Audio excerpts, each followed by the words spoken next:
வணக்கம் மக்களே, நான் சத்யவர்ஷா. இந்திய அரசியல் அமைப்பு ஆலோசகராக பணியாற்றி வருகின்றேன்.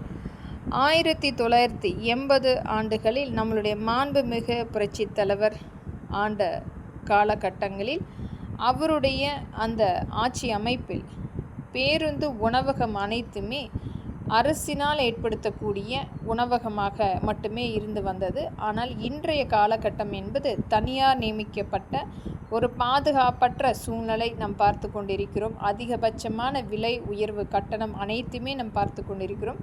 இனி வரும் காலகட்டங்களில் நம்மளுடைய மத்திய இராணுவ மிலிட்டரி ஹோட்டல் உணவகம் கொண்டு வரப்படும். இது ஒவ்வொரு அரசு பேருந்துகள் நிற்கும் இடங்களில் முழுமையாக நம்மளுடைய தமிழ்நாடு எங்குமே இந்த மிலிட்டரி ஹோட்டல் கொண்டு வந்து இதில் நம்மளுடைய ஓட்டுநர், நடத்துனர் மற்றும் மக்கள், காவல்துறை அதிகாரிகள் மற்றும் இராணுவம் சார்ந்த வீரர்கள் அனைவருமே ஒரு சுகாதாரமான சூழ்நிலையில் உணவு அருந்தக்கூடிய ஒரு அமைப்பு ஏற்படுத்தி தர வேண்டும் என்று மத்திய அரசிடமும் மற்றும் நம்மளுடைய உச்சநீதிமன்றத்திடமும் இது முழுமையாக ஆவணப்படுத்த வேண்டும்.